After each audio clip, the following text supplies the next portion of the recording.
Benjamin Khoshbin from Young Voices, you've been listening to this conversation. Your commentary? Well, I think the vaccines themselves are one issue, but I think one of the most shameful parts of the COVID era is the lockdowns and the mask mandates. I mean, the New York Times even tacitly admitted that mask mandates didn't do what they were intended to do, and mass lockdowns of schools put our children at a massive learning and social disadvantage. I mean, you're shutting down schools when kids are in their learning and social prime, and we've seen some of the lowest SAT, ACT standardized test scores in history. I mean, we did a huge disservice to our children, to our nation's children, and they're already suffering from all the time that they spend on social media and TikTok more specifically. You know, you bring up TikTok. Sam, I saw Shou Shu, the CEO of TikTok, testify before Congress this week, pleading that they're not agents for the Chinese, pleading that their 150 million American subscribers should not feel threatened with their data getting into the hands of the Chinese. What is it? What should we believe? He is lying. Armstrong. He's lying? Who said he was lying? He's lying through his teeth. He's a liar. Yes. Oh, wait a minute. Now, why do you call him a liar? I didn't go that far, but I want to hear what you have to say. TikTok, just like every other major Chinese company, is in lockstep with the CCP. They aren't making any decisions that the CCP doesn't sign off on. So he's there doing what he has to do. He's saying that Americans have nothing to worry about with TikTok. But journalists and members of Congress from both sides of the aisle, it is a bipartisan effort, have shown that TikTok is being used to spy on Americans. They are tracking the physical location of journalists. Employees in China are able to access user data in the United States that they previously said they weren't able to. So I don't believe a word that he says. It is a tool of the Chinese government.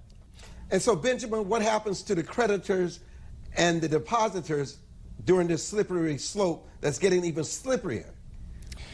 Well, in the case of SVB, they had something upwards of 90% of their deposits were uninsured, and the government did step in. The FDIC stepped in and covered those uninsured deposits, and I think it was really hubris that took them down. They thought that interest rates were going to stay low forever, and they didn't. So they over-leveraged themselves, and it led to a classic run on a bank. But I think what's really important to look at is how the American public views the state of our banking system. There's an interesting poll that I saw this week from Morning Consult that said after the SVB collapse, 10% of Americans pulled all of their money out of their personal accounts because they were afraid of a system-wide banking collapse. So the government and the banking system have done nothing to inspire confidence in our financial system to the American people. Now, I want to come back to Benjamin. How dangerous for your generation is social media, and what can be done about it? It's extremely dangerous, and I'd like to point to how China is handling their version of TikTok to show how evil their usage of TikTok in America is.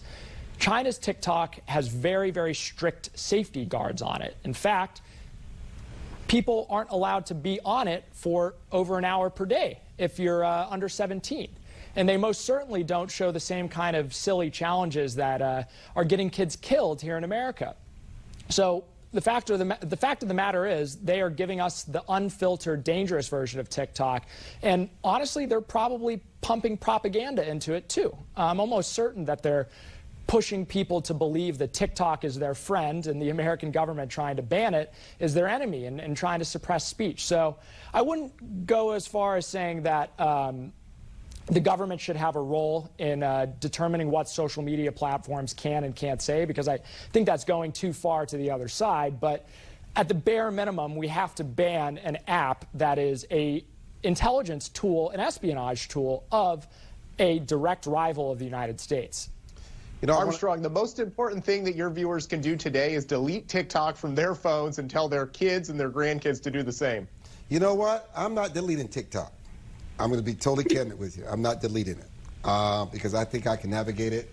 And, you know, I know you're probably surprised. And I don't think the government should dictate that every citizen should delete TikTok. Yes, government should, government officials, government workers, but for private citizens, that's our choice if we want to continue TikTok. Because what I'm doing on TikTok, the Chinese are welcome to spy on, okay? I want the Chinese to be aware of what I'm doing on TikTok because I spend a lot of my time talking about how woeful and terrible they are. So I'm not banning TikTok. But anyhow, I want to thank all of you.